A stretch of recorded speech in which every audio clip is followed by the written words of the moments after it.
Hello, good evening guys. Ituturo ko sa inyo guys paano magluto ng egg na kunti lang ang mantika.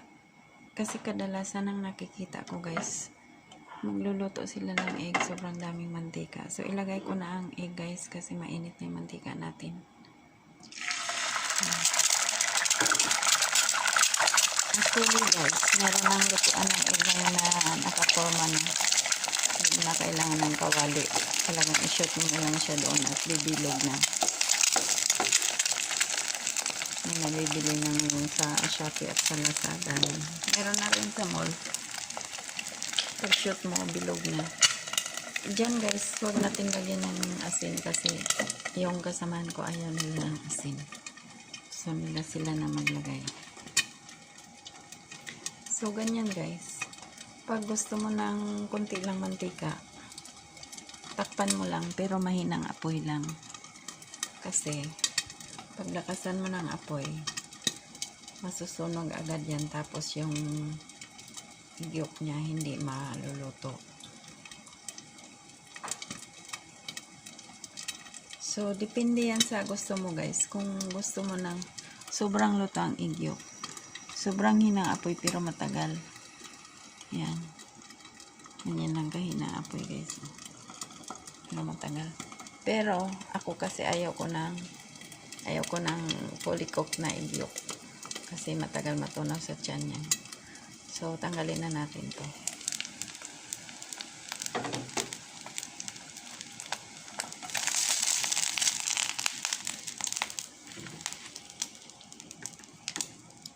Yung isang paraan naman guys ng pagluluto ng egg yolk, yung itlog ay walang mantika. So yung mantika dito guys, tanggalin natin. Patayin ko muna.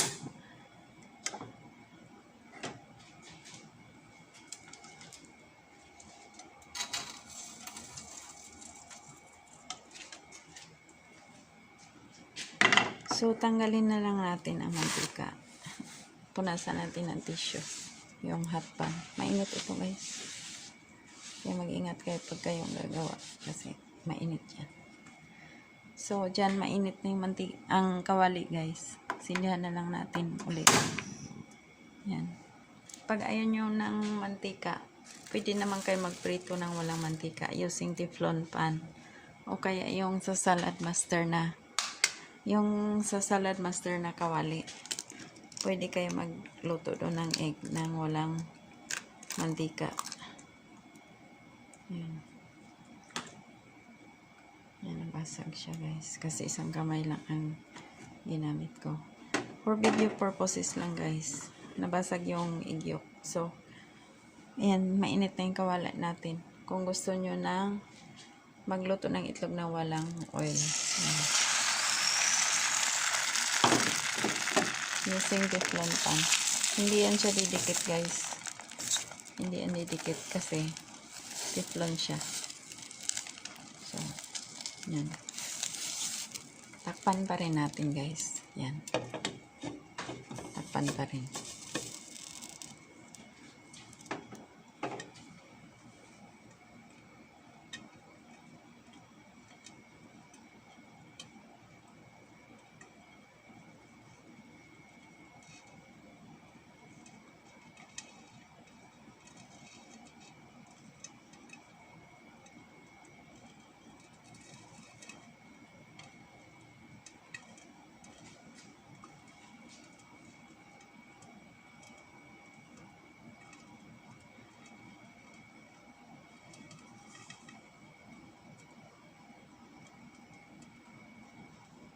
Yan.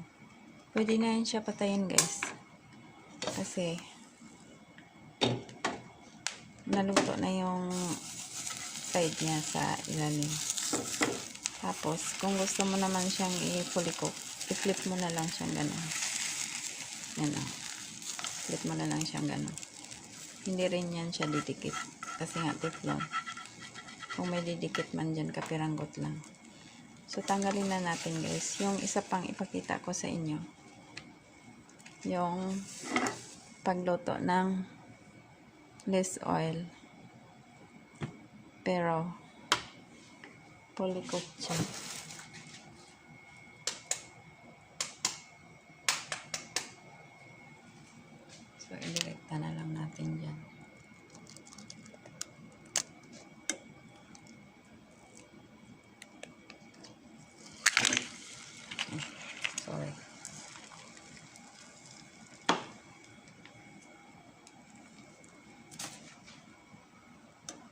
Sorry guys kasi wala akong tripod.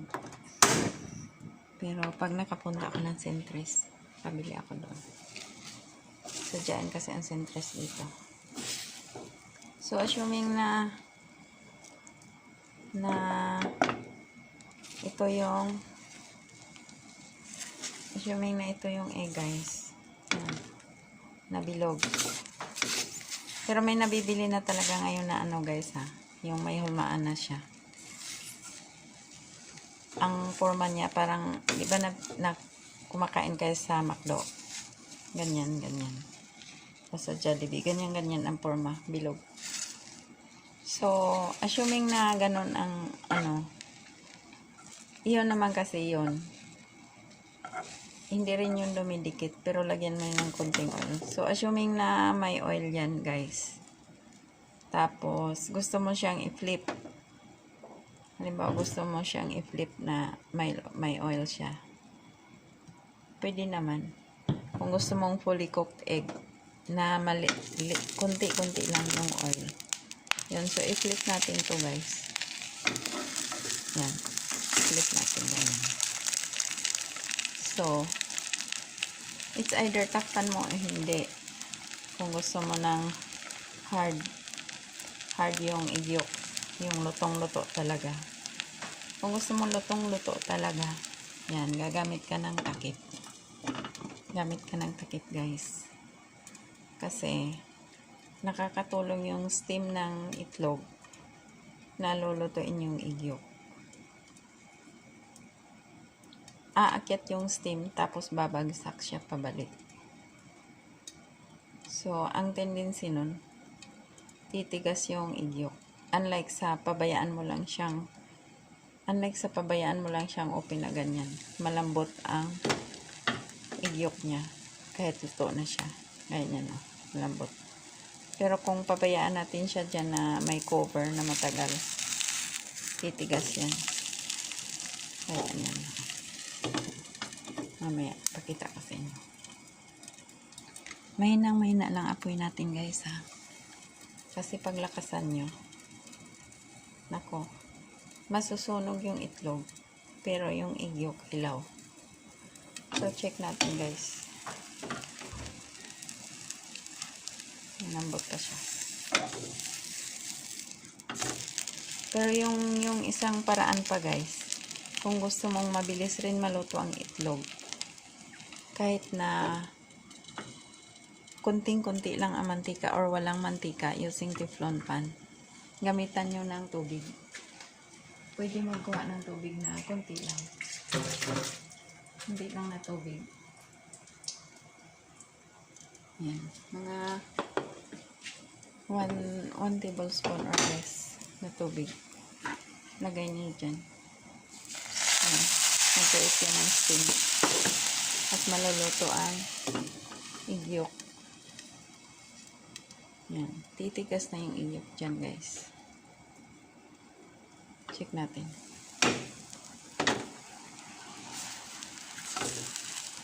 Ayan guys. Oh.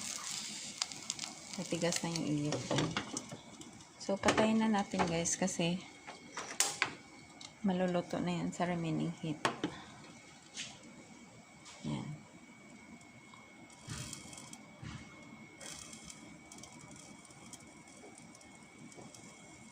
So, check natin guys.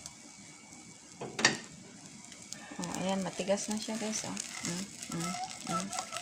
Matigas na. Hatiin natin guys to check kung hilaw pa ba ang loob. Ayan, lutong-luto na ang loob guys. Tigas na. So, ganun lang paraan guys.